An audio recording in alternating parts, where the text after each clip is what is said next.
One evening, a young woman named Janice was driving home from work on a dark, deserted road in the countryside of Minnesota. She had taken this route many times before, but tonight was different. As she drove, she noticed a car following closely behind her. Janice started to feel uneasy, so she decided to speed up, hoping the other driver would fall back. But the other car continued to follow her. Janice started to panic. She knew she shouldn't lead the driver to her home, so she turned off onto a smaller road hoping it would lead her to a more populated area. But as she turned onto the road, she realized it led to a swamp. Slowly she drove to a dead end, surrounded by the chilling dark waters of a swamp. Emily pulled over to the side of the road and frantically searched for her phone to call for help. The other car pulled behind her before she could dial and blocked her in. The driver got out of the car and started walking towards Janice's car. As he approached, Janice realized he was wearing a mask, an eerie neutral face mask. The masked man started pounding on Janice's car window without saying a word.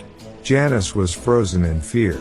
The man continued to pound on her window, getting more and more aggressive. Janice was sure she was going to die.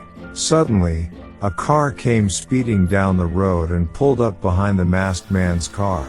The driver got out and approached the masked man. When the driver got close, Janice began screaming for help. The masked man started to panic and ran into the dark swamp, which turned out to be shallow.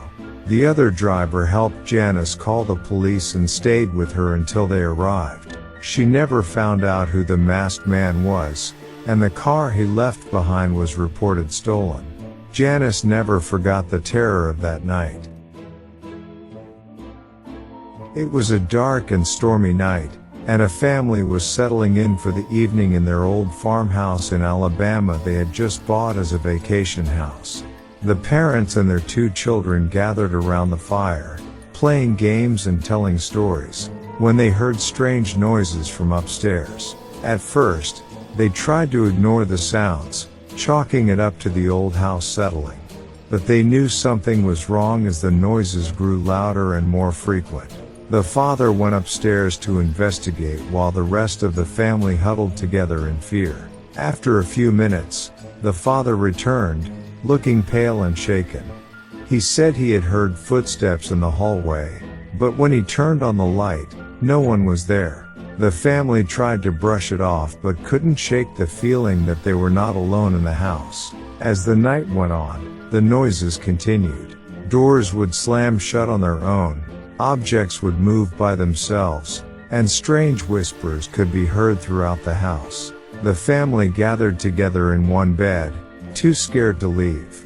The following day, father called the police. An officer who arrived didn't find any sign of a break-in. A mother called a local priest who said the house was okay, and the family felt stressed in a new place. They prayed together, and the family went to sleep peacefully this night. But this time, they slept together in their parents' bedroom. This night was no different from the previous one. Father barricaded the entrance as something tried to slam in until the morning. The next day, they called a paranormal investigator to check out the house. When the investigator arrived, he immediately sensed an evil presence in the house. He went from room to room, taking readings and listening for any unusual sounds. In one of the bedrooms on the 2nd floor, the investigator found a small, hidden compartment in the wall. Inside, he found an old journal with strange writing no one could understand. Under the journal was a chest with a collection of antique dolls. The dolls appeared terrifying. Every doll had different emotions, but all looked like demons were trapped inside them. The investigator explained that the dolls were likely cursed and drew negative energy into the house. The family buried the dolls in a forest nearby, and the paranormal activity ceased. Although the creepy nights never returned, the family sold the house and never again left a big city apartment.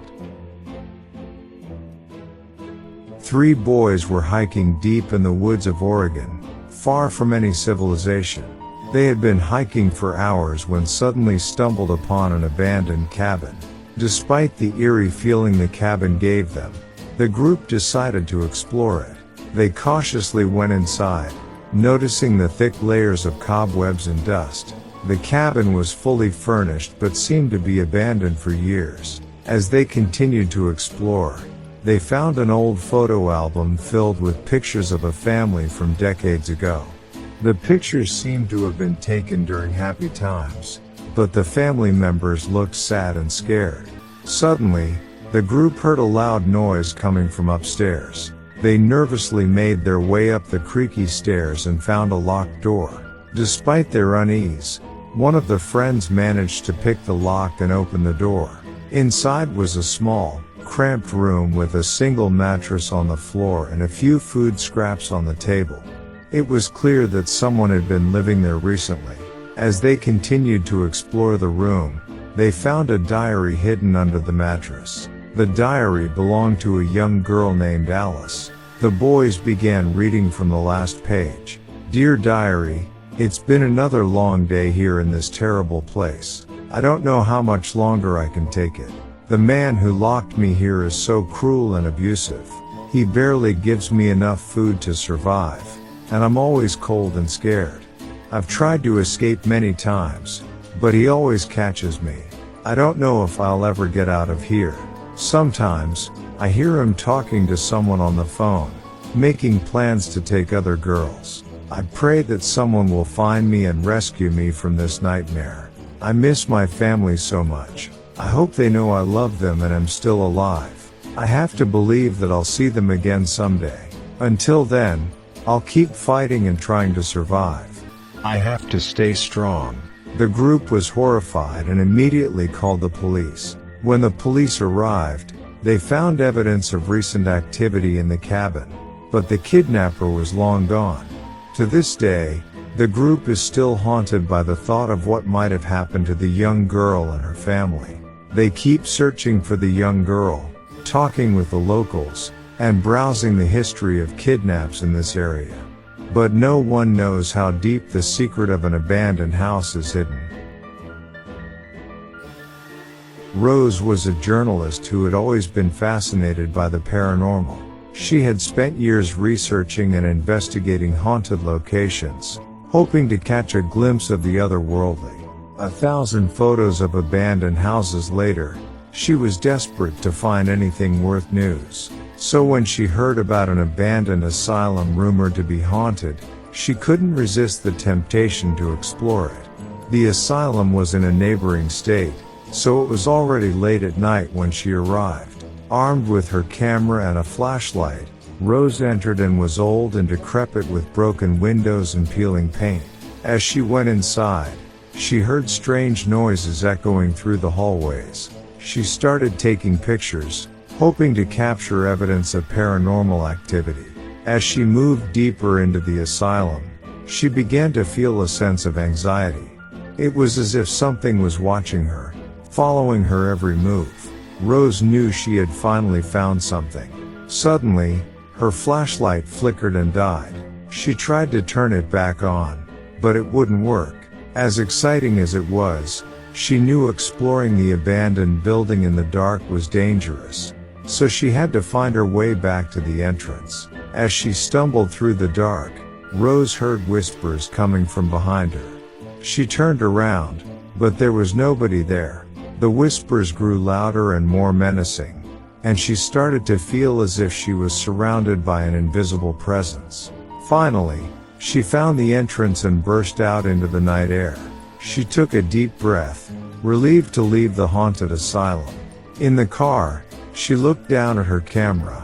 All the pictures she had taken were blurry and distorted, as if they had been taken in a completely different location.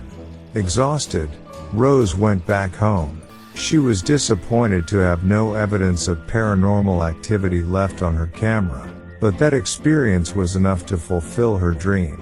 She even began starting her own book about ghosts in an abandoned asylum. Sarah had always loved going on adventures in the great outdoors. She had always felt at home in the wilderness. So when her friend invited her to go camping in a remote forest, she jumped at the chance. The two of them hiked deep into the woods, away from the bustle of civilization. As the sun began to set, they set up camp and started a campfire. They sat around the fire, roasting marshmallows and telling ghost stories. As the night grew darker, Sarah began to feel uneasy. She had the strange sensation that they were being watched. She tried to brush it off and focus on the fire, but the feeling only grew stronger. Suddenly, they heard rustling in the bushes nearby. They froze, listening intently for any sign of movement. When the rustling stopped, they breathed a sigh of relief and tried to resume their activities. But the rustling started again, louder this time. Sarah and her friend quickly packed up their gear and started to leave. As they hiked back toward civilization, they heard footsteps following them, always just out of sight. They quickened their pace, but the footsteps kept getting closer.